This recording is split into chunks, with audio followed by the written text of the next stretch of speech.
ಪಣಂಬೂರು ಸ್ವಾದಕ್ಕೆ ಸ್ವಾಗತ. ನಾನು ಶ್ರೀಲತಾ ಪಣಂಬೂರು. ಉಡುಪಿ ಸಾರಂದರೆ ಎಲ್ಲರ ಬಾಯಿಲೇ ನೀರು ಬರ್ತದೆ. ಅದು ನಮಗೆಲ್ಲ ಮಾಡಲಿಕ್ಕೆ ಬರೋದಿಲ್ಲ, ಅಲ್ಲೇ ಬ್ರಾಹ್ಮಣರೇ ಮಾಡಬೇಕು ಅಷ್ಟೇ ಅಂತೇಳಿ ಹೇಳ್ತಾರೆ. ಹಾಗೇನು ಏನಿಲ್ಲ, ಅದರದ್ದು ಮಸಾಲೆ ಸೀಕ್ರೆಟ್ ನಿಮಗೆ ಗೊತ್ತಾದರೆ ಅದರೇ ರೀತಿದು ಟಿಪ್ಪಿಕಲ್ ಸಾರು ನೀವು ಸಹ ಮನೆಯಲ್ಲಿ ಮಾಡಿ ಅದರ ರುಚಿ ನೋಡ್ಬೋದು.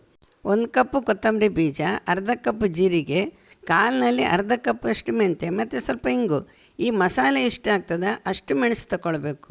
ಈಗ ಜೀರಿಗೆ ಮೆಂತ್ಯ ಸುರಿಗೆ ಹಾಕಿ ಸ್ವಲ್ಪ ಎಣ್ಣೆ ಹಾಕಿ ಅದನ್ನು ಹುರಿಯಿರಿ.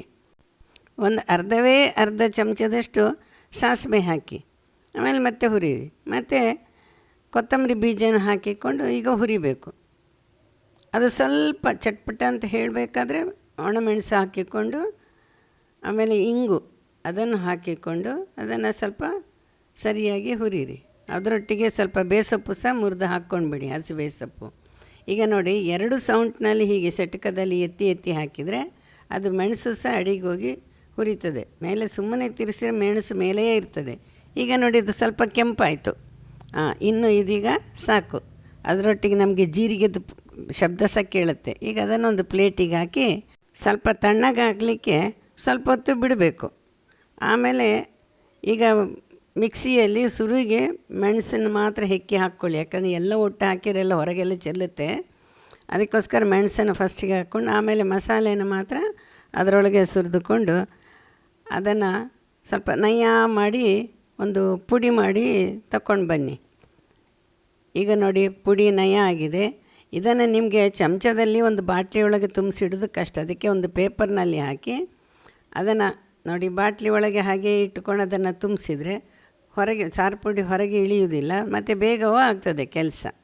ಒಂದು ಪಾತ್ರೆಯಲ್ಲಿ ನೀರಿಟ್ಟು ಅದಕ್ಕೆ ಸ್ವಲ್ಪ ಅರಿಶಿನ ಪುಡಿ ಹಾಕಿ ಆಮೇಲೆ ಹುಣಸೆಹಣ್ಣು ನೀರು ಸಹ ಅದಕ್ಕೆ ಹಾಕಿಬಿಟ್ಟು ಟೊಮೆಟೊ 2 ಟೊಮೆಟೊ, ಇದು ಆಪ್ಷನಲ್, ಬೇಕಾದರೆ ಹಾಕ್ಬೋದು. ನಿಜವಾಗಿ ನೀವು ದೇವಸ್ಥಾನದಲ್ಲೆಲ್ಲ ಮಾಡುವಾಗ ಟೊಮೆಟೊ ಹಾಕೋದಿಲ್ಲ.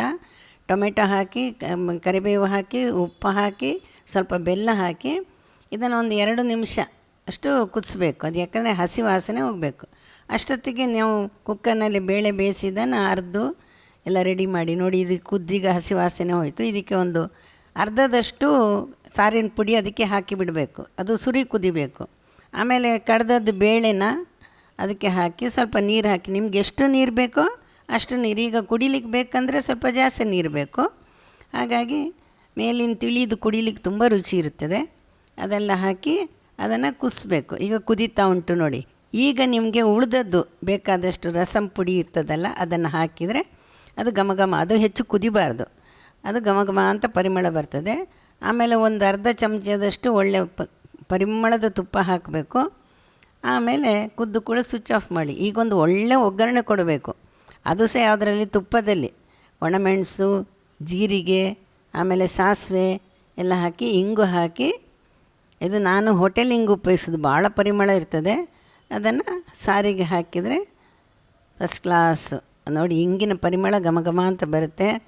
ಆಮೇಲೆ ಕೊತ್ತಂಬರಿ ಸೊಪ್ಪು ಸಹ ಸಣ್ಣ ಕಟ್ ಮಾಡಬೇಕು, ಬಾಯಿಗೆ ಸಿಕ್ಕಬಾರ್ದು ಅದು ಹೆಚ್ಚು.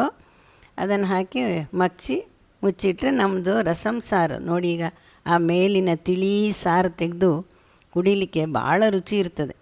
ಆ್ಯಪಟೈಸರ್ ಆಗಿ ಉಪಯೋಗಿಸ್ಬೋದು. ಇದೇ ರೀತಿ ಮಾಡಿದರೆ ಉಡುಪಿ ಸಾರು ನಿಮ್ಮ ಮನೇಲಿ ರೆಡಿ. ಎಷ್ಟೊಂದು ಸುಲಭ ಉಂಟಲ್ಲ, ನೀವು ಮಾಡಿ ನೋಡಿ. ನಮ್ಮ ಸಾರು ನಿಮ್ಮ ಮನೆಗೆ ಬರಲಿ. ನಮಸ್ಕಾರ, ಧನ್ಯವಾದಗಳು.